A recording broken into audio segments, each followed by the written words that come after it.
Donc, que le Seigneur bénisse tous ceux qui prennent soin de son œuvre.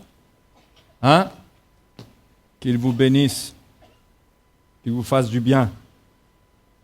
La bénédiction que nous visons, ce ne sont pas les biens matériels, mais nous voulons être heureux. Nous savons que le bonheur ne dépend pas de ce que nous possédons,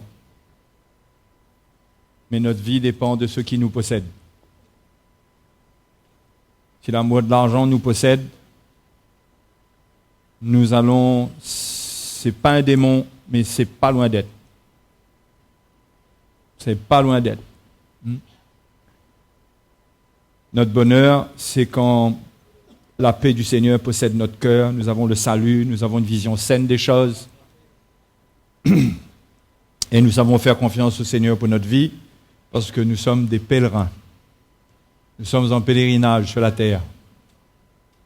Notre demeure n'est pas permanente. Alléluia. Donc ce matin, j'aimerais lire avec vous dans Matthieu, chapitre 15, verset 18. Mais ce qui sort de la bouche vient du cœur, et c'est ce qui souille l'homme.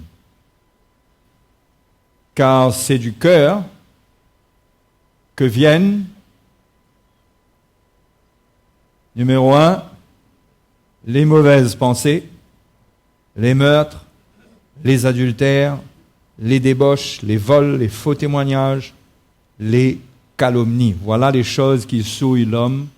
Sans manger, mais manger plutôt sans s'être lavé les mains, cela ne souille point l'homme. Il est en train de parler des choses spirituelles qui peuvent souiller l'homme. Ok? Jésus explique que spirituellement, on n'est pas souillé. Il explique aux Juifs que ce n'est pas ce qu'on mange qui souille notre cœur. Mais comme les Juifs étaient sous la loi, les disciples étaient sous la loi, ils croyaient cela. Parce que la loi avait établi le service de cette manière. Ok? Et dans Marc, pareil, dans Marc chapitre 7, juste pour confirmer que les choses sont présentées de la même manière, au verset 21 du chapitre 7, Jésus dit pareil, il dit car c'est du dedans, c'est du cœur des hommes que sortent les mauvaises pensées. Ok? Les adultères, les débauches, les meurtres, les vols, les cupidités, les méchancetés, la fraude, le dérèglement, le regard envieux, la calomnie, l'orgueil, la folie, la liste est plus longue dans Marc. Toutes ces choses mauvaises sortent du dedans et souillent l'homme. Que vous puissiez constater que si l'ordre change concernant tous les autres péchés qui sont cités là, mauvaise pensée revient en première ligne. Vous avez constaté ça? Hein? Les mauvaises pensées. Quand c'est du dedans, c'est du cœur des hommes que sortent les mauvaises pensées. Pourquoi est-ce que le Seigneur met les mauvaises pensées en premier? Parce que ce sont les mauvaises pensées qui fabriquent le reste. Hein? En général, l'adultère commence par des pensées qui travaillent dans un certain sens. Pareil pour le reste. La débauche, les meurtres. On ne voit pas quelqu'un prendre un couteau et tuer quelqu'un comme ça. À part que s'il n'a plus le contrôle de ses pensées. C'est-à-dire s'il est fou. Mais tout commence avec des mauvaises pensées. Et le grand combat de la vie chrétienne se situe au niveau de nos pensées. C'est là qu'il faut que le Seigneur, il faut permettre à l'Esprit de Dieu, à l'Évangile, au Seigneur, de toucher notre vie et de comprendre que nous tous, Dieu est à l'œuvre pour renverser des pensées qui nous animent. Parce que l'homme, le livre des Proverbes dit qu'il est tel que sont les pensées de son âme. Ce que l'on pense, c'est ce qu'on va vivre. Ce que l'on pense, c'est ce qu'on va dire. Ce que l'on pense, c'est ce qu'on va faire. C'est rare qu'une pensée, c'est comme un petit œuf qui est dans un coin, qui ne va pas éclore. Ça va donner des petits. Et ça va sortir. C'est pourquoi tout ce qui sort de l'homme, ça commence à l'intérieur par les mauvaises pensées. Vous pensez bien que quand Jésus dit que ce qui sort de l'homme, c'est ce qui le souille, ce n'est pas les mauvaises pensées elles-mêmes. C'est le résultat des mauvaises pensées.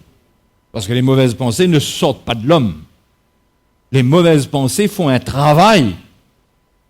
Et ensuite, on se retrouve à accomplir des choses.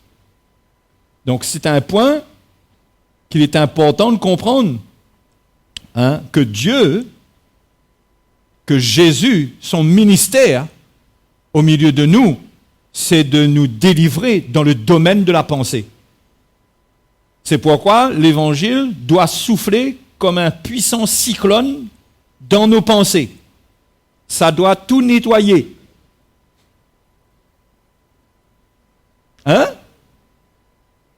Ça doit tout nettoyer. Parce que la pensée qu'on doit avoir, c'est la pensée du Seigneur.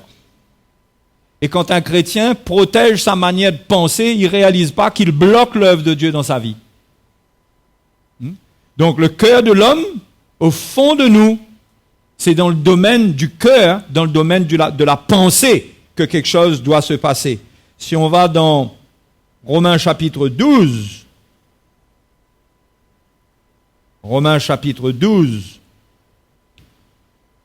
au verset 1er, je vous exhorte donc, frères, par les compassions de Dieu, à offrir vos corps. Il commence par les corps.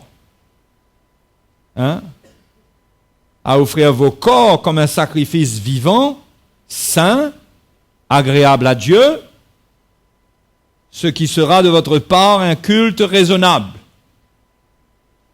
Mais il n'y aura pas de culte s'il n'y a pas la suite. C'est-à-dire, il n'y aura pas de service, il n'y aura pas de sacrifice, il n'y aura pas une bonne manière de donner sa vie, d'offrir son corps, si on n'est pas débloqué au niveau de la tête. C'est pourquoi Paul dit au verset 2, « Ne vous conformez pas au siècle présent, mais soyez transformés par le renouvellement de l'intelligence, afin que vous discerniez quelle est la volonté de Dieu, ce qui est bon, agréable et parfait. » Le mot intelligence ici, le mot grec c'est nous, ça parle de ce qu'il y a de plus profond dans le cœur de l'homme, c'est le siège moral de l'homme, c'est le siège de la réflexion de l'homme. C'est l'usine. C'est l'usine des décisions morales. C'est tout ce qui est à l'intérieur. C'est l'usine à penser. Si ça, c'est pas transformé, ça va toujours produire des mauvaises pensées. C'est pourquoi l'apôtre Paul dit qu'il faut être transformé, qu'on va être transformé par le renouvellement de l'intelligence. C'est ça qui va nous transformer. On n'est pas transformé comme ça. On est transformé à condition que cette usine à penser, cet appareil à penser au-dedans de nous, notre cœur, notre esprit, au fond de nous, il faut qu'il y ait un renouvellement. Quand c'est renouvelé, le changement vient dans notre vie. Parce que ce sont nos pensées qui dictent notre vie. Ok? Dans Éphésiens, au chapitre 4,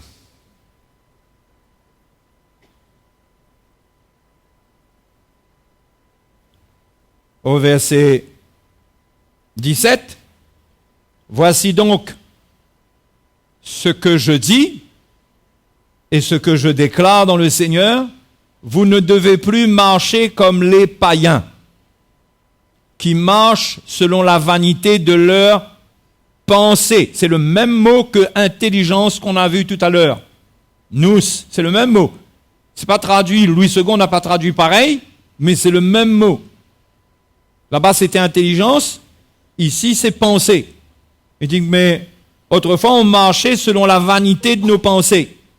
Et il dit, les païens, ils ont l'intelligence obscurcie. Donc, c'était ça notre état. Et au chapitre 4, verset 21, si du moins vous avez entendu Jésus, et si conformément à la vérité qui est en Jésus, c'est en lui que vous avez été instruits à vous dépouiller.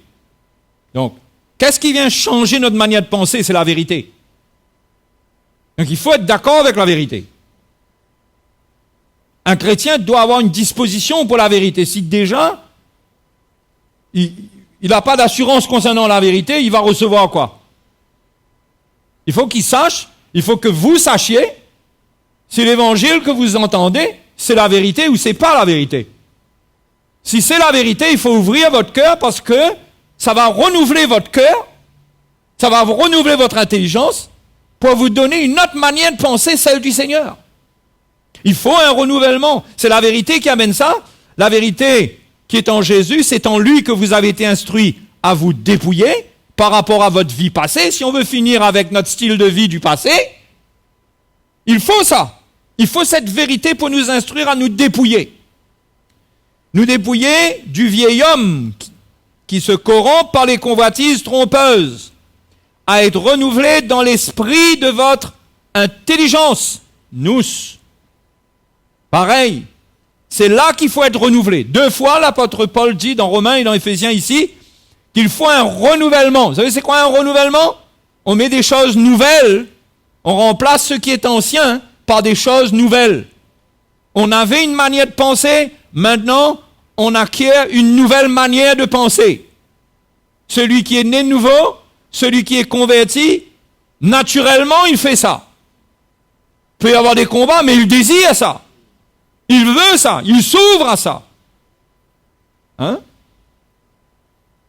Donc, il faut ce renouvellement, et verset 24 dit, et à revêtir l'homme nouveau, créé selon Dieu dans une justice et une sainteté que produit la vérité, encore une fois. Hein?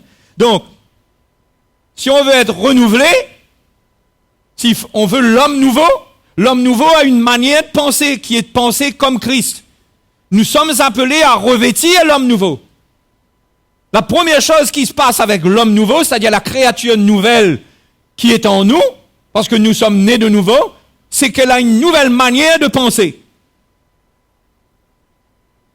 Et le chrétien doit chercher à acquérir cette nouvelle manière de penser.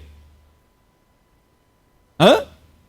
C'est important de comprendre ces choses, parce que c'est le grand combat spirituel qu'il y a quand l'évangile est annoncé comme là. C'est ça qui se passe. L'évangile combat contre vos pensées qui ne sont pas de Dieu. C'est ça le vrai combat. L'évangile agit puissamment, violemment, avec grâce, mais violemment, c'est-à-dire sans compromission. L'évangile s'attaque à nos pensées qui ne sont pas de Dieu. Mais si dans ce combat, nous ne nous rangeons pas du côté du Seigneur, nous allons souffrir à ce combat. Parce que nous allons croire que l'évangile nous vise, qu'on veut nous faire du mal. Nous allons analyser l'évangile comme le monde. Nous allons dire c'est une secte. Ça veut prendre le contrôle de ma vie. Pas du tout. L'évangile s'en prend à tes pensées, à ta manière de penser. C'est pourquoi chacun de nous, quand l'évangile est annoncé, on doit lâcher notre vie. Parce que le Saint-Esprit agit et détruit les forteresses, les pensées qui nous animent quand nous ouvrons notre cœur et que nous invitons le Seigneur et que nous disons « Oui Seigneur, c'est la vérité, libère-moi » et quand on se repent. En fait, le mot grec pour se repentir, je vous l'ai déjà enseigné, c'est le mot métanoïa.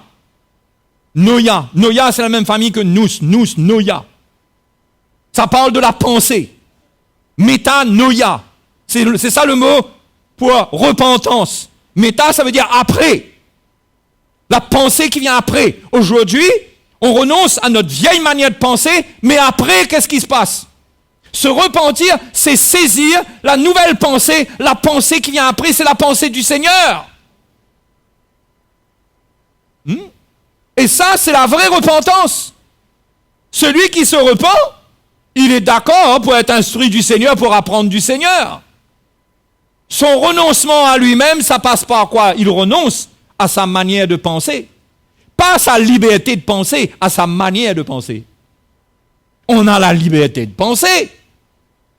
Mais l'œuvre de l'Esprit grave en nous une autre pensée.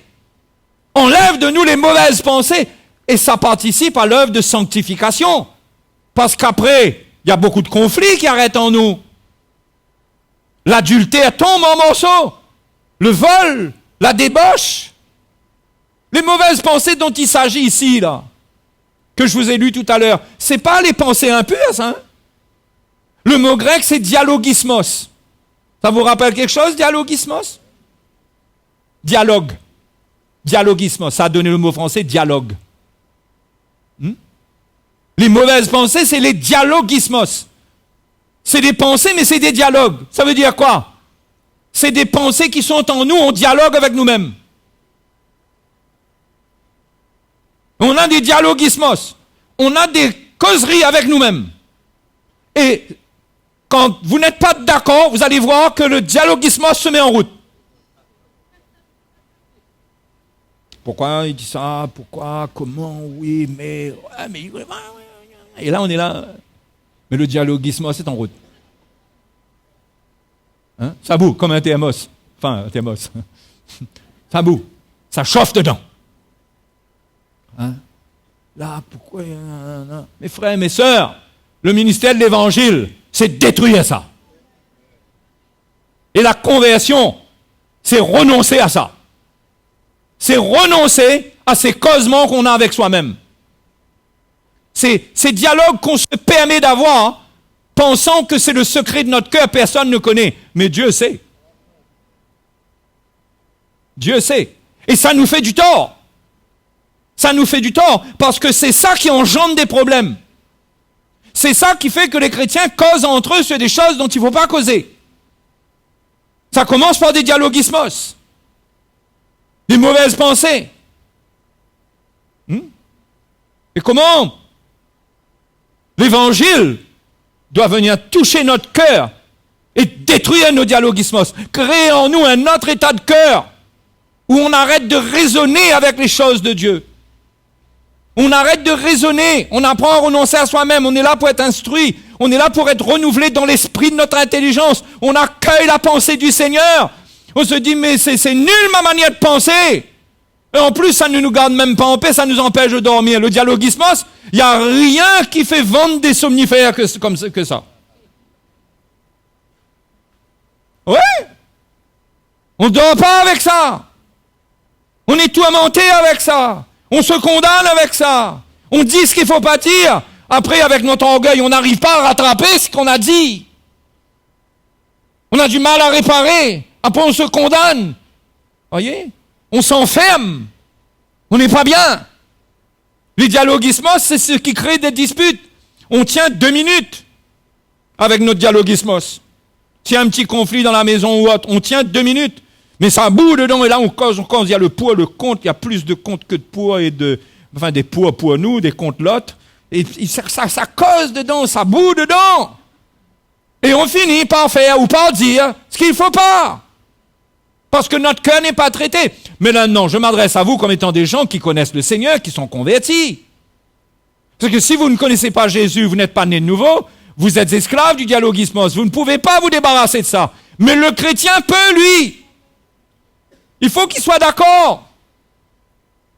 Il faut qu'il comprenne que c'est le Seigneur, c'est le ministère même du Seigneur. Et je vais vous le prouver ce matin. Allez dans Luc chapitre 2. Siméon prie et prophétise concernant l'enfant Jésus. Verset 34. Siméon, chapitre 2, verset 34. Siméon les bénit et dit à sa mère Marie, « Voici cet enfant est destiné à amener la chute et le relèvement de beaucoup en Israël. le relèvement de beaucoup en Israël, et à devenir un signe qui provoquera la contradiction. Et à toi-même, une épée te transpercera l'âme, afin que les pensées, les dialogismos, de beaucoup de cœurs soient dévoilés. Le mot pensée ici, c'est dialogismos. Donc, qu'est-ce que ça nous dit sur le Seigneur? Premièrement, sur Marie. Marie allait vivre un brisement. Elle allait vivre un déchirement. Parce qu'émotionnellement, Jésus ne lui appartient pas. Mais Marie est une femme. Jésus, c'est son petit enfant. Mais il va y avoir un temps où une épée va lui transpercer l'âme. Il y aura une séparation entre elle et Jésus. Pourquoi? Quel est le but de cette séparation, nous dit la Bible? Afin que les pensées de beaucoup de cœurs soient dévoilées. Donc ça, c'est le ministère du Seigneur, de dévoiler les pensées, les dialogismos qui sont dans les cœurs. C'est pour ça qu'il ne pouvait plus être sous l'influence émotionnelle de Marie. Il fallait qu'il transporte la pensée de Dieu purement, bien que c'est sûr qu'il transportait la pensée du Seigneur jusque-là. Ok, Jésus n'a jamais été dans un état où il n'était pas bien. Mais il fallait qu'il soit totalement séparé pour que ce qu'il annonce, que le ministère qu'il va exercer, ça vient toucher le cœur de l'homme dans sa plus grande profondeur. Ses pensées, ses dialogismos. C'est pourquoi ceux qui prêchent l'évangile, eux aussi, ils vivent un déchirement souvent. Parce qu'ils ne doivent pas être émotionnels. D'ailleurs, personne n'est appelé à être émotionnel. Si on veut discerner les dialogismos, on ne peut pas être émotionnel avec les gens. Si on annonce l'évangile, on ne peut pas être émotionnel. On ne peut pas être dans des relations émotionnelles. Pourquoi Dieu nous met à part? Dieu met en nous sa pensée. Et avec la pensée du Seigneur, on arrive à voir le dialogismos. On arrive à aider les gens et à voir comment ils se battent dans leur cœur avec des pensées qui sont mauvaises. Mais quand on est émotionnel, on est nous-mêmes aveuglés, on est dedans. Dialogismos contre dialogismos avec l'autre dialogismos, c'est un bazar. Mais Jésus est sorti de sa relation avec Marie pour être libre, pour être dans le ministère, afin qu'ils soient en mesure de dévoiler les pensées, les dialogismos des cœurs. Et c'est ce qui s'est passé. C'est ce qu'on voit dans la parole de Dieu à plusieurs reprises. On voit dans la parole de Dieu que la Bible dit souvent Jésus connaissant leurs pensées. Je prendrai un exemple. OK?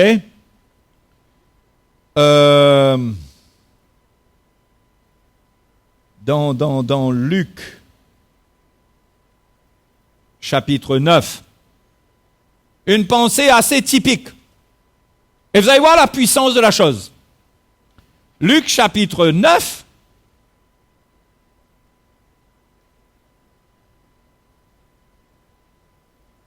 verset 46. Vous y êtes? Tout le monde me suit? Vous êtes prêts à... Vous ouvrez votre cœur pour que les dialogismos soient renversés ou bien vous voulez garder ce bazar-là? C'est ça qui vous empêche d'avoir une vie paisible. C'est ça qui empêche d'être en paix. C'est ça qui fait douter. C'est ça qui fait lutter. C'est ça qui fait mal penser. C'est ça qui fait soupçonner. C'est ça qui empêche les relations. C'est ça qui nous prive parce qu'on est prisonnier dans notre tête d'une manière de regarder les choses et on n'arrive pas à connecter dans l'esprit. On n'arrive pas à vivre la vie du royaume. Parce que nos pensées nous ont fermés, nous ont mis à part. On est esclaves d'elles. Verset 46. Vous y êtes? Chapitre 9. Or, une pensée leur vint à l'esprit. La pensée, c'est dialogismos. Voilà. Ce n'était pas un piège, vous pouvez participer. Vous savez, vous allez retenir le mot dialogismos. Sans en faire un espèce de terme savant qu'on va utiliser à droite et à gauche.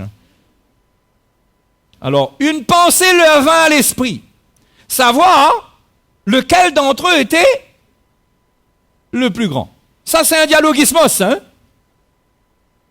Jésus, voyant la pensée de leur cœur, prit un petit enfant et le plaça près de lui. Et là, le Seigneur va leur donner une leçon. Mais la Bible nous dit que Jésus, voyant leur dialogismos, vous voyez là? Les pensées des cœurs sont dévoilées. Et ça, à plusieurs reprises, vous allez trouver cela. Que ce soit avec les disciples ou que ce soit devant les religieux, le Seigneur connaît leurs pensées. Et le Seigneur dévoile leurs pensées. Et là, le Seigneur voit la pensée de ses disciples.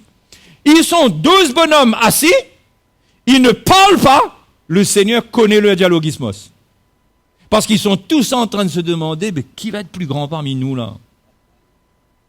Peut-être ça a commencé par les fils de Madame Zébédée.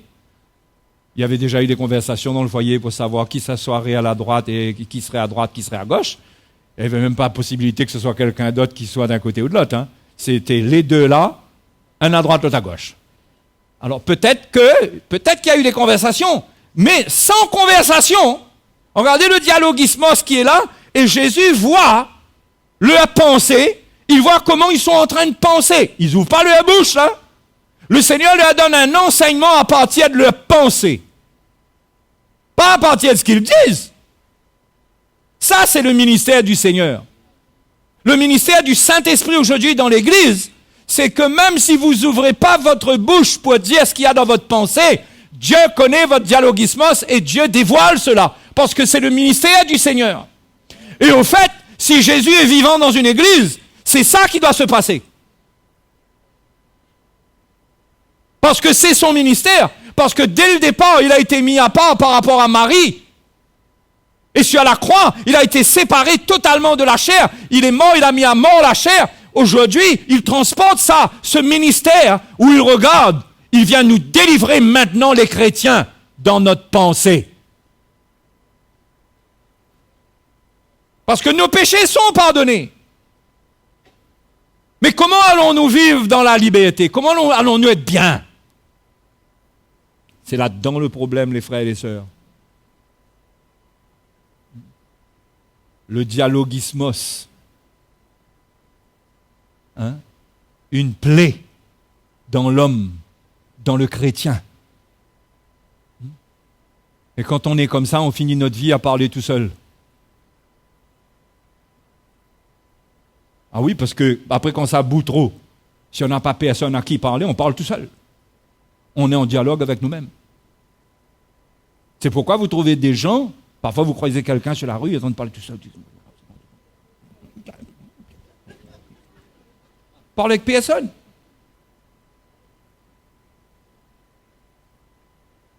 Et nous, on peut être pareil, sauf que nous, on connaît beaucoup de gens. C'est ça la différence entre nous. Donc nous, on ne va pas laisser le dialogismos faire exploser la cocotte, nous. On va aller causer à droite et à gauche. Mais on va produire d'autres dialogismos. Je ne vous explique pas la crise ecclésiastique. La crise d'église, de communion qu'on provoque. Tout ça pourquoi? Parce qu'on n'a pas l'humilité d'accueillir la pensée du Seigneur et de rester tranquille. Et on se bat, on croit qu'on se bat avec l'homme, mais on se bat avec le ministère du Seigneur qui veut nous délivrer dans notre pensée. On en fait un combat personnel entre quelqu'un et nous. Pourquoi les gens qui vous disent, quand un tel partage, je préfère qu'un tel partage plutôt qu'un tel partage? Parce que l'évangile nous vise. Et moi je prie que l'évangile vous vise. Ah oui! Sans vous attaquer votre personne, mais votre pensée, oui. Ah oui! Il faut amener la crise dedans. Il faut que dedans, là, on ne sait plus. À un certain moment, quoi il faut faire avec ça? Mais on abdique et on se dit, mon affaire-là ne ressemble pas à rien. C'est un manuel qui se contredit. C'est des ordres qui sont donnés qui n'ont pas de sens. C'est une manière de vivre qui pollue. Et là, on se repent et on dit, Seigneur, métanenoia. Fini, je veux ta pensée, Seigneur. Je veux ta pensée. C'est pourquoi c'est bon de lire la parole de Dieu. C'est pourquoi c'est bon de prier en langue. Parfois, même prier, même avec d'autres chrétiens, quand on ne sait pas prier puément, on vaut mieux prier en langue. Parce que ce que les autres entendent de nous, c'est pas trop édifiant. Parfois, hein. Mais sinon, normalement, quand on prie ensemble, il faut entendre prier. Okay? C'est juste pour vous dire comment le dialogismos, c'est un poison dans notre vie. Quand on est confronté, c'est ça qui se déclenche. C'est pas le nom d'un avocat en nous qui se lève pour nous défendre. Nous avons tous un apôtre Pierre au-dedans de nous. Quand notre chair est menacée, on dit non, cela ne t'arrivera pas. Cela ne t'arrivera pas. Mais il faut que ça t'arrive. Il faut qu'il y ait une mort. Vous savez, on a des dialogismos. Moi, j'avais un dialogismos pendant longtemps. Vous savez, c'était quel dialogismos j'ai eu pendant longtemps? Pendant longtemps, c'était récurrent chez moi. Hein. C'était le rejet. C'était mon dialogismos. Si on ne me dit pas bonjour, ou si je vais quelque part, on salue tout le monde, moi on ne me salue pas. Mais je faisais bonne figure. Mais au-dedans de moi, j'avais un dialogismos. C'est toujours la même chose, soi-disant, ceci, cela. Et là, on débarque sur des choses comme l'amour. Hein, soi-disant l'amour, il aime, mais l'amour, et on finit par juger. Le dialogismos, il provoque des jugements sur les autres. Parce qu'on n'est plus avec la réalité. Il n'y a que Dieu qui est avec la réalité de ce qui se passe avec les gens.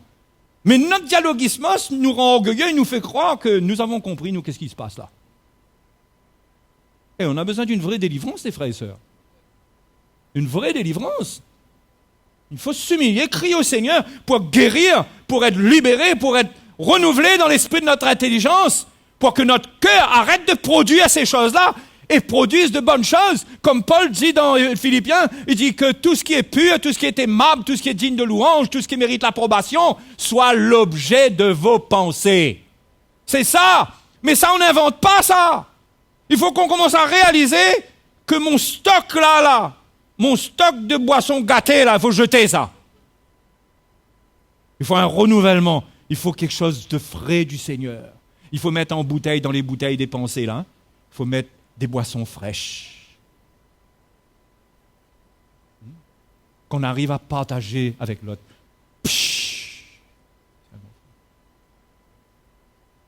Au lieu de rentrer dans les histoires dans la chair, tu as besoin de te rafraîchir. Mais attends, il faut que tu renonces à ton dialogisme, on ne va pas partager ça. Il nous donne toujours à moi, de toute façon. Non, ça ne sert à rien. Ça ne sert à rien. On ne mélange pas les choses de Dieu avec les choses impures. Il faut un renoncement. Alléluia. Donc Jésus leur donne une bonne leçon. Il voit ça. Et c'est son ministère. Et nous ne devons pas trouver drôle que dans l'Église, nous sommes exposés. Hein? L'Évangile doit exposer ce qui est caché dans nos pensées. Mais si on est sur une position défensive, qu'est-ce qu'on va devenir, les frères et sœurs? Qu'est-ce qu'on va devenir? Si on est là, et on est toujours en train de justifier notre état, on est toujours en train de... Et on accumule des mensonges. Vous savez, les mensonges, c'est comme de la poussière. On accumule, on finit par ne plus voir derrière notre fenêtre. On voit plus clair. Et on fait des erreurs de jugement. Vous connaissez cette histoire? Cette femme qui regardait tous les jours chez sa voisine. Tous les jours, elle regardait par la fenêtre. Tous les jours, elle retenait la fenêtre. Elle regardait cette femme-là mettre son linge dehors.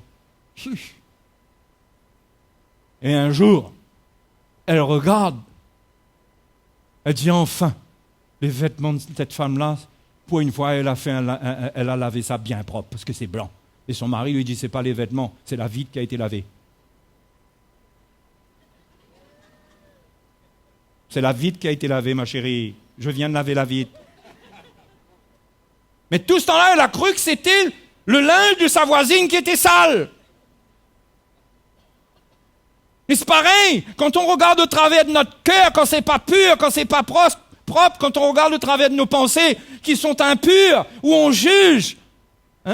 Parce que notre temps à regarder, à faire les commentaires, on est devant quelque chose qui est sale et on croit que ce qui est derrière est sale. Non, c'est ton cœur qui a besoin d'être purifié. Et le dialogismos, là, ça salit la vie de ça. On cause tellement, je vous dis, moi, on postillonne dessus, on met notre salive dessus, on salit ça. 2 Corinthiens chapitre 10.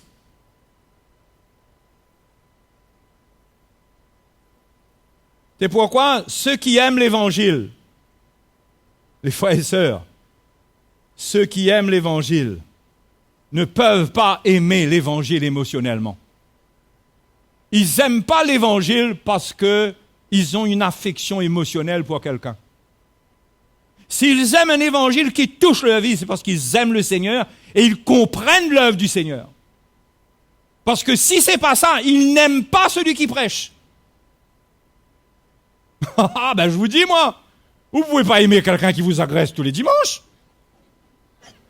Comment vous allez aimer quelqu'un comme ça? Tous les dimanches, tous les jeudis, il parle, il ouvre sa bouche, et on gagne même. Mais quelqu'un qui aime ça, c'est quelqu'un qui a compris que c'est le ministère du Seigneur. Ça n'a rien à voir avec l'homme. Et quand il a accepté ça, il trouve la paix. Il comprend que c'est bon, c'est normal, c'est la vie. Alléluia. Il prie pour ça. Il dit, Seigneur, ce matin je viens, j'ai plein de dialogismos encore, s'il te plaît, règle le compte. Et quand tu t'assois là, va pas dire qu'on a raconté ta vie. Tu crois qu'on a besoin d'aller raconter ta vie au Seigneur? L'Esprit de Dieu, il connaît. Va toucher ton cœur et toucher ta vie et nettoyer les dialogismos pour que tu sois en paix, tu arrêtes d'avoir cette pensée avec toi-même. Toute la journée, ce truc-là en marche. Imaginez quelqu'un, sa poitrine fait comme ça toute la journée. Imaginez ça physiquement. On l'envoie chez le cardiologue tout de suite. Regardez Caïn. Caïn, Dieu parle avec lui. Le Seigneur vient l'aider. Regardez comment il raisonne. Regardez comment il répond à Dieu. Regardez ce qu'il a ruminé. Mais il n'a pas pu après. Le meurtre est venu, il a tué son frère. Il n'a pas pu résister au meurtre. Non, même la maladie, même a pour origine cette affaire-là. Et les chrétiens, un chrétien peut être... N'allez pas dire, quel dialogismos tu es dedans pour être malade, mon frère. N'allez pas dire ça. Mais, on n'améliore pas notre cas avec ça, parce que ça déséquilibre, parce qu'on n'a plus de paix. Toutes ces choses-là fonctionnent dans la paix. Oh, dans la paix. Vous ne saviez pas? C'est bon de dire 2-3 petites choses comme ça de temps en temps, non? Par exemple, il y a des scientifiques qui ont découvert que si vous mangez en même temps, vous regardez un film d'action. Non, c'est vrai. Votre bile travaille mal. La meilleure chose, c'est dans la paix, le calme. Si vous êtes trop sous suspense, c'est pas bon. L'homme a été fait pour vivre dans la paix. Donc, le dialogismos, lui, il fait monter la tension, il déséquilibre le diabète, il n'améliore pas le cholestérol parce qu'il fait mal travailler la bile, etc., etc., etc. Le dialogismos, c'est quelque chose que vous ne réalisez pas, mais c'est lui. Il est comme le chef de la mafia que personne ne connaît. Il y a la drogue sur le marché, mais personne ne connaît c'est qui le chef. Oui, non? Allez trouver le chef. Allez trouver le chef. Oh. Nous, ici, on va démasquer le chef. Alléluia. Hein? Il a un nom un peu drôle, il s'appelle dialogismos. Il faut qu'il soit renversé. Pour ça, il faut être d'accord avec l'évangile. Ça veut dire quoi? Dire Amen. Quand vous dites Amen, ça veut dire qu'il en soit ainsi. Oui. Ça veut dire oui. Là, ça me touche. Là, oui. Ça, à la limite, ça me scandalise. Mais je comprends que c'est mon dialogismos. Donc, je mène le combat contre lui. Je ne me range pas de son côté. Je vais faire un instant aux toilettes. Pourquoi c'est... je me range du côté du Seigneur. Je dis, Seigneur, mon cœur n'est pas bon. Ça cause trop. Vous savez que votre cœur n'a pas été fait pour parler tant que ça, hein? Il faut la paix dans le cœur, les frères et les sœurs. Donc, je disais 2 Corinthiens chapitre 10, verset 2. Je vous prie, lorsque je serai présent, de ne pas me forcer à recourir avec assurance à cette hardiesse dont je me propose d'user contre quelques-uns qui nous regardent comme marchands selon la chair. Ça, c'était la manière dont certains Corinthiens regardaient le ministère de Paul. D'accord? Et Paul dit au verset 3, « Si nous marchons dans la chair, nous ne combattons pas selon la chair. Car les armes avec lesquelles nous combattons ne sont pas charnelles, mais elles sont puissantes par la vertu de Dieu pour renverser des forteresses. Nous renversons les raisonnements et toute hauteur qui s'élève contre la connaissance de Dieu et nous amenons toute pensée captive à l'obéissance de Christ. » D'accord? Le mot pensée ici, ce n'est pas dialogismos, ne notez pas ça. C'est un autre mot qui parle du contenu. D'accord? Ce n'est pas le contenant. Hein? Ça parle du contenu. Enfin bref, je ne rentre pas dans les détails. Ce n'est pas la chose qui est en action. Okay? Ça devient une chose en action quand on la met en action. Quand cette pensée-là, c'est Noémie, quand on la met en ébullition parce qu'elle est captive, quand elle est utilisée dans la chair, elle devient mauvaise. D'accord? Mais à ce stade-là, il faut l'amener captive. Ce n'est pas encore dialogismos, là. Et Paul dit, on attrape les pensées. Cette partie du chrétien qui est soumise, qui est désobéissante. Il dit, nous avons les armes de Dieu pour renverser ça, pour faire une œuvre. Et c'est ça qu'il faut. Nous ne devons pas attendre que l'histoire est déclenchée. Nous devons avoir un travail en nous pour que ça ne se déclenche pas. Et qu'est-ce que Paul dit? Nous amenons toute pensée captive à l'obéissance de Christ. C'est-à-dire, nous prenons la pensée par l'évangile, nous amenons les pensées des chrétiens à être obéissantes au Seigneur, dans l'obéissance au Seigneur. Il dit, c'est ça mon ministère. Mais Paul dit, certains me regardent comme marchand selon la chair. Il jugeait l'apôtre Paul. Mais Paul lui a dit, mais nous, voilà notre ministère. Notre ministère, c'est de délivrer le siège de votre pensée. C'est de renverser les forteresses. Toutes ces hauteurs qui s'élèvent contre la connaissance de Dieu. Les pensées qui s'élèvent contre la connaissance de Dieu. Dieu dit une chose, en moi, il y a quelque chose qui veut dire le contraire. Ah oui, mais... Paul dit que nous, les armes avec lesquelles nous combattons par la vertu, par la puissance de Dieu, renversent ces choses.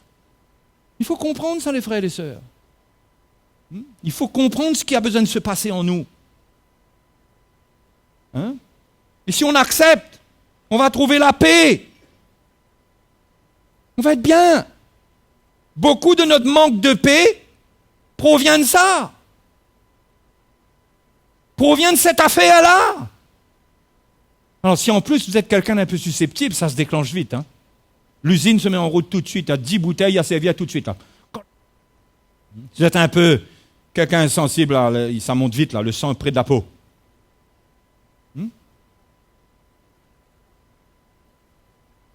On va aller encore dans Philippiens chapitre 2.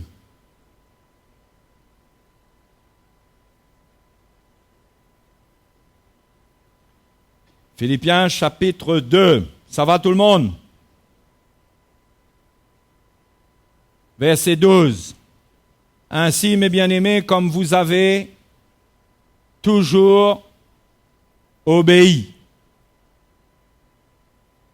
mettez en œuvre votre salut avec crainte et tremblement, non seulement comme en ma présence, mais bien plus encore maintenant que je suis absent. Car c'est Dieu qui produit en vous le vouloir et le faire selon son bon plaisir. D'accord? C'est Dieu qui agit en nous, qui met en nous les bonnes choses. C'est Dieu qui fait ça, qui met en nous les désirs de le servir, le vouloir de faire certaines choses, etc., etc. Paul dit, obéissez. Ensuite, il dit, faites toutes choses sans murmure ni hésitation. Remplacez le mot hésitation par dialogismos. Vous comprenez mieux maintenant. Faites toutes choses sans murmure ni dialogismos.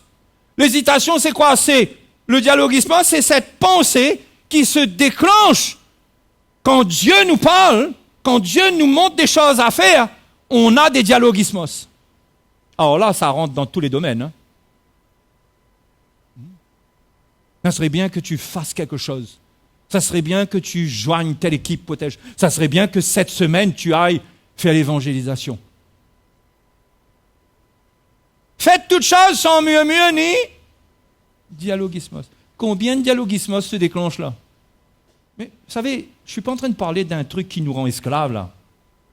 D'accord? Mais il y a tellement de choses qui nous emprisonnent de telle manière que quand Dieu veut faire quelque chose, Dieu veut nous utiliser, on a tellement de raisonnements qui se lèvent qu'on rate beaucoup de bonnes occasions pour notre vie. Beaucoup de bonnes occasions pour notre vie. Vous savez, quand vous entendez l'Évangile, Jacques chapitre 1er, verset 21. C'est pourquoi, rejetant toute souillure et tout débordement de méchanceté, vous avez compris d'où vient la méchanceté.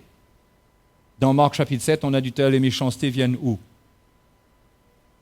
Vous avez lu dans Marc chapitre 7, verset 21, car c'est du dedans que les hommes que sortent les mauvaises pensées, les adultères, les impudicités, les meurtres, après les vols, les cupidités, les méchancetés. Ça vient d'où?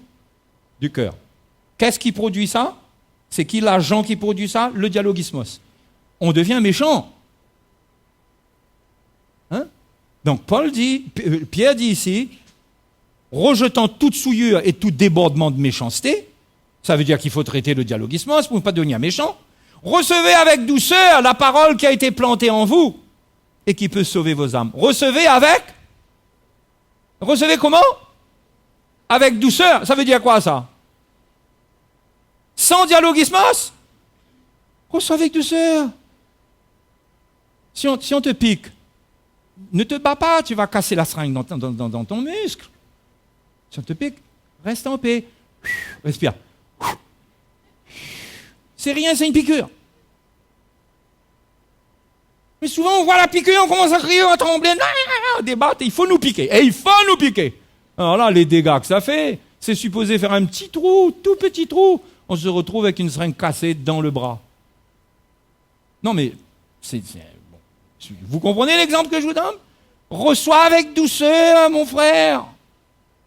Arrête de te battre. Ne laisse pas la méchanceté monter, les raisonnements venir. Reçois avec douceur. Crie à Dieu pour que tu arrives à recevoir la parole de Dieu qui a été plantée en vous. Et Pierre dit, et qui peut sauver vos âmes. Mettez en pratique la parole. Et ne vous bornez pas à l'écouter.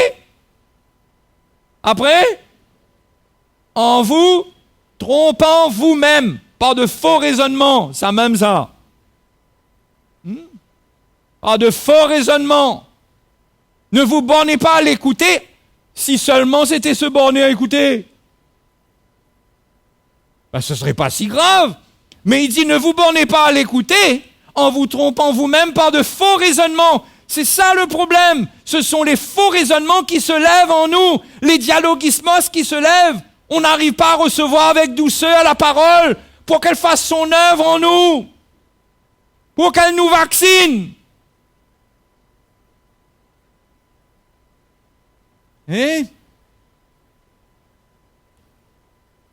Car si quelqu'un écoute la parole et ne la met pas en pratique, il est semblable à un homme qui regarde dans un miroir son visage naturel et qui, après s'être regardé, s'en va et oublie aussitôt. C'est ça la puissance de ce que je suis en train de vous dire. C'est que quand vous sortez de la parole de Dieu, ça vous a convaincu, vous avez complètement oublié qu'est-ce qu'elle vous a dit. Parce que la cocotte a commencé à bouillir quelque part, vous n'avez pas gardé votre cœur. Mais celui qui aura plongé les regards dans la loi parfaite, la loi de la liberté, et qui aura persévéré, n'étant pas un auditeur oublieux, mais se mettant à l'œuvre, celui-là sera dopamine. Il sera heureux dans son activité. Il reçoit avec douceur la parole. Il ne lutte pas avec la pensée de Dieu. Si le Seigneur le reprend, ben, Seigneur, mais quelle grâce que Jésus me reprenne. Mais la chair fait tout de suite de cela un problème humain. Pourquoi il m'a parlé? Pourquoi il se prend comme ça? On s'attaque aux gens, on lutte contre la chair et le sang. La Bible dit, nous n'avons pas à lutter contre la chair et le sang. Tout est spirituel. Nous devons recevoir la parole qui vient du Seigneur. Avec douceur. Et nous mettre à l'œuvre et ne pas oublier. Et on va être heureux. Pourquoi on sera heureux? Parce que la parole aura fait une œuvre en nous. Elle aura changé notre bouillon là. Hein? Elle aura enlevé le gros bouillon qu'il y a dedans. Elle aura mis une eau claire dedans. On va être bien. Mais être bien dans son cœur. Avoir la paix du Seigneur dans son cœur. Vous savez, quand on n'est pas en paix, on n'est pas en paix parce que les autres nous font du mal. C'est pas vrai ça. C'est la manière qu'on gère dans notre cœur ce que les autres nous font qui fait qu'on va perdre notre paix. Mais c'est nous qui sommes responsables de veiller là-dessus. Vous savez, si pour que vous soyez en paix, il faut que tout le monde arrête de vous faire la guerre, vous ne serez jamais en paix. Quand vous arrêterez avec un, ça va commencer avec l'autre. Et même si c'est le diable qui est à l'œuvre, il trouvera toujours quelqu'un pour venir vous faire la guerre. Vous devez apprendre à avoir la paix en vous, même quand il y a la guerre.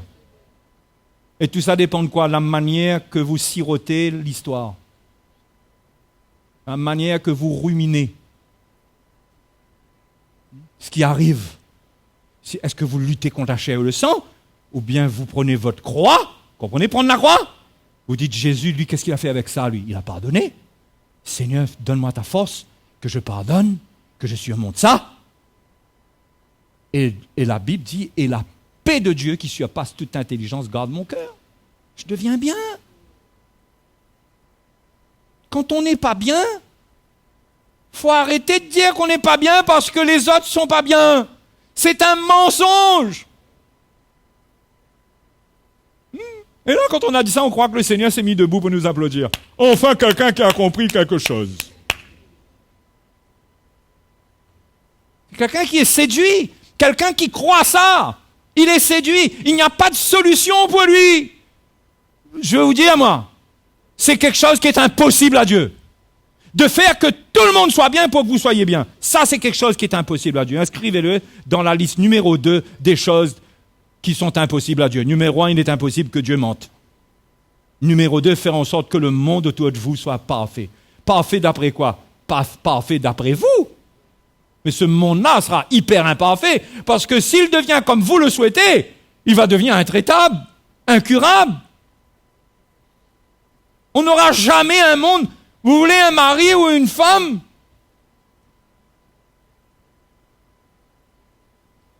qui vous donne la paix tout le temps.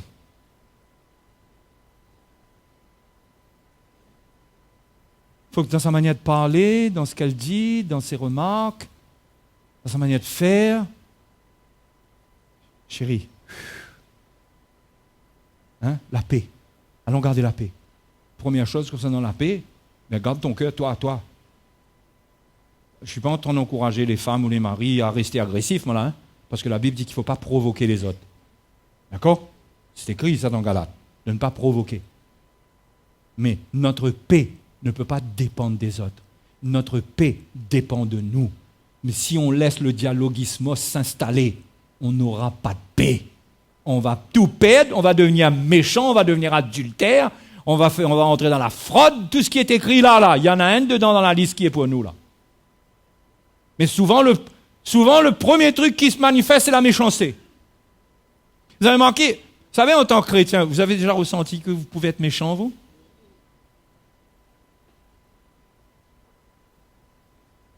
Hein? Méchant, mais méchant! Votre cœur, tout d'un coup, c'est endurci avec cette affaire-là. Vous devenez méchant, vous dites des paroles qu'il ne faut pas dire. Parfois des trucs que un païen même, vous auriez de la peine à l'entendre dire cette chose-là. Vous voyez, le cœur d'un chrétien, s'il ne garde pas son cœur, il serait étonné des choses qui sortent dedans.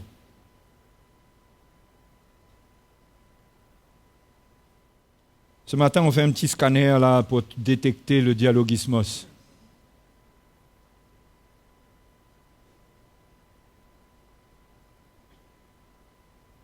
Dans Timothée, pour terminer,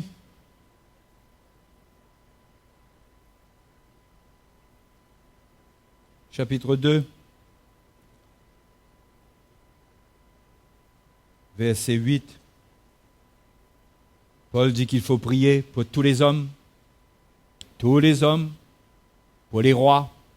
1 Timothée, chapitre 2, 1 Timothée, il dit que ça, c'est une bonne chose parce que Dieu veut que tous les hommes soient sauvés. Verset 8, je veux donc que les hommes prient en tout lieu, en élevant des mains pures, sans colère, ni dialogismos. Si tu veux prier, il ne faut pas qu'il y ait de dialogismos dans ta prière, parce que ça va se mélanger avec ta prière. Comprends-le? Il faut que la prière soit pure. Ton cœur est en paix. Si ce truc-là est en route, tu ouvres ta bouche pour prier, ça va se mélanger dedans. Ça va être qu'une abomination. Ça ne va pas être une prière agréable au Seigneur. Ça va être du style Seigneur, qu'est-ce que tu attends pour le juger, Seigneur? Il a besoin de passer par un chemin, il a besoin d'être châtié, on va dire des choses, on va souhaiter le malheur même. On va finir par dire des choses qu'il ne faut pas.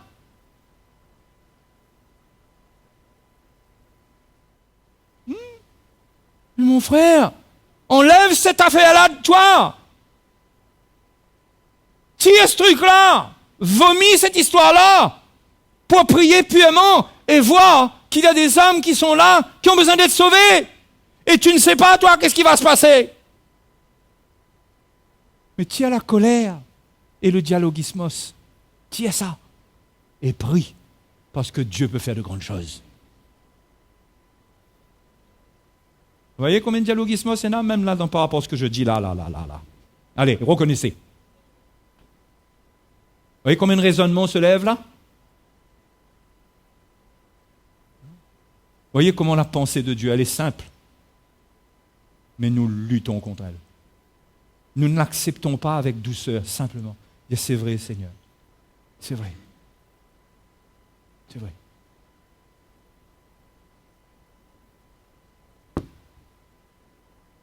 Vous voulez la paix? Vous n'aurez pas de paix si vous ne comprenez pas ces choses. Vous vous tourmenterez vous-même. Et croyez-moi, il y a des gens qui se tourmentent avec ça, on chasse des démons heureux. Il y a des gens qui sont tourmentés avec ça, à cause de ça, et on chasse des démons sur eux. Ils n'ont pas besoin qu'on chasse des démons sur eux, ils ont besoin de comprendre qu'ils ont besoin de faire mourir cette dialogismos-là. Ils ont besoin de comprendre que c'est leur cœur, c'est eux. Il faut qu'ils se repentent, il faut qu'ils s'humilient, il faut qu'ils ressentent leur misère, il faut qu'ils disent « Seigneur, aide-moi, secoue-moi ». Ils s'humilient devant Dieu, sous la main de Dieu, et la Bible, Dieu les lèvera au temps convenable. C'est ça qu'ils ont besoin de faire. Ils n'ont pas besoin de séance de délivrance. Un chrétien qui a besoin de séance de délivrance, il a besoin de régler le dialogisme. Ah, esprit de mauvaise pensée, quitte-le, sors. Non. Ce n'est pas l'esprit de mauvaise pensée, donne l'évangile pour que ça soit renversé. Et toi, mon frère, tu as besoin d'écouter l'évangile pour que l'évangile traite ta vie. C'est tout ce que tu as besoin. Alléluia! Ah, mais la doctrine est simple et claire, non? On n'a pas besoin de faire une grande histoire. Donc, je termine. Et je vous dis une chose. Ne comptez pas sur une église parfaite. Et que, au jour que ça arrivera, vous aurez la paix. Ça va se passer au ciel. Mais au ciel, si vous y parvenez, vous perdrez toute la récompense que Dieu a pour vous à cause de ça. Parce qu'à cause de ça, vous n'allez pas servir le Seigneur. Vous n'allez pas prier. Vous n'allez pas chercher Dieu. Vous allez faire du mal autour de vous. Vous allez être aveugle. Vous allez croire que vous êtes en train de faire du bien. Vous êtes en train de faire du mal. Mais avec ça, vous allez grandir. Vous allez trouver la paix de Dieu. Vous allez être un témoignage. Vous allez être une lumière qui brille. Vous allez faire ressentir le cœur de Dieu, la pensée de Dieu. Les gens vont être sauvés et vous serez récompensés. Mais n'attendez pas une église parfaite. Alléluia. Les frères et les sœurs, il y a beaucoup de gens qui ne sont pas parfaits ici, là. Beaucoup, beaucoup, moi inclus. Nous tous, les frères et sœurs. Et le dialogismos regarde à l'imperfection et cause dessus. Ça commence dedans. Hein?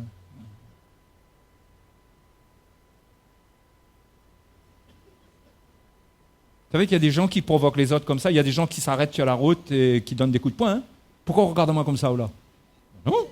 Son dialogismos lui a dit, regarde comment il te regarde. Il est en train de te mépriser. Ça, c'est parce qu'il est blanc et que toi, tu es noir. Allez, sors, donne-lui son affaire. C'est le dialogismos qui provoque ça. La jalousie. Quelqu'un qui passe, qui est dans une grosse voiture. Pareil, le truc là est en route. Vous savez, on n'invente pas les pensées qui sont dedans, hein, c'est les mêmes qui reviennent. Vous avez remarqué ça? Vous n'avez pas remarqué ça, vous? C'est la même histoire qui revient. Quand quelqu'un est pris avec ça là, c'est la même histoire qui revient. Si c'est quelqu'un qui a un complexe social, il a un problème avec tous les riches. Chaque fois qu'il va croiser un riche, même si c'est un bon riche qui veut lui donner, il va dire, ça veut piège en moins ça. Son dialogismos lui dit, méfie-toi. Il ne peut rien recevoir. Mais l'Église, c'est pas ça. L'Église, il n'y a plus de barrière, il n'y a plus rien. Comment c'est renversé ça? Quand les pensées sont renversées, quand les dialogismos disparaissent, et qu'on a la pensée du Seigneur. J'encourage les couples. Calmez votre conjoint. Quand vous voyez que ça se met en route là, coupe le courant. Quand ce truc-là se met en route, ne l'alimentez pas. Ne lui dites pas, hein, qu'est-ce que tu as dit là? Ah ouais. Après les deux là, deux moteurs en route dans la case. Ce qu'ils ne savent pas, c'est que ces deux moteurs-là en route dans la case, ils vont se faire la guerre avec ça eux-mêmes. Ils ont soulevé quelque chose que ça va provoquer la guerre entre eux. Pour l'instant, ils s'accordent là. Pour l'instant, ils s'accordent. Ils sont d'accord. Ah oui, c'est vrai ça, oui, il est vrai. Mais ça, cette affaire mauvais là, demain matin, là, pour un peu de sel ou un peu de poivre, là, ça même qui réveille. Ça fait la guerre. C'est un état de cœur qui doit changer. Alléluia. Est-ce que vous voyez l'importance de la chose? Vous allez venir écouter l'évangile dans une autre attitude maintenant. Et vous allez même prier pour ça. Tout d'un coup, on retourne l'arme de l'ennemi contre lui. Non seulement on arrête de causer, mais on désire même cette chose-là. Ah, on vous dit, c'est ça même qu'il nous faut. Il faut que le Seigneur me parle clairement. Vous voulez que le Seigneur vous parle clairement? Qui veut que le Seigneur lui parle clairement? Donc, vous savez que quand le Seigneur parle clairement, il choque. Donc, vous devez être prêt à être choqué. Tiens. Et subir le choc. Il ne faut pas décoller de la chaise. Subir. Dire, c'est bon. C'est vrai. Alléluia. C'est la vérité, frère. Allons nous mettre debout. En Afrique, ils disent, oui, frère, c'est la vérité. Prêche. C'est la vérité. Prêche. C'est la vérité. Vous êtes sûr que vous voulez de la vérité? Est-ce que vous comprenez que quand on parle d'ici, on ne vous attaque pas? Hein? Vous savez, parfois on a des styles différents, hein, chacun de nous les prédicateurs. Hein. Heureusement, parce que si toutes les réunions, si le frère Jeannet qui vient vous parler tout le temps, si c'est lui tout le temps, son style doux et calme, il faut bien qu'il y ait un Jackie qui prend un petit peu... Il faut bien moi aussi, j'arrive aussi, j'ai un autre style, sinon nos réunions, là, mais si c'est que mon style aussi, le monde ne vient pas courir. Il faut de tout dans le royaume de Dieu. Mais il faut tout accueillir. Mais il faut accueillir les frères et sœurs. C'est pas de la religion, c'est pas être là pour écouter des sermons. C'est votre salut, c'est votre âme, c'est la persévérance jusqu'au bout. Il faut que ça change.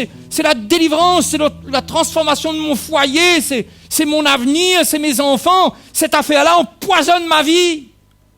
Empoisonne ma vie. C'est à cause de ça que je suis trop autoritaire. C'est à cause de ça que j'explose parfois. C'est à cause de cela que je décourage mes enfants. Vous savez, c'est quelque chose que ça... Cette affaire qui boue. Seigneur, donne-moi la grâce d'avoir la paix. D'avoir la paix. de prendre ma croix, de faire mourir ça. Alléluia.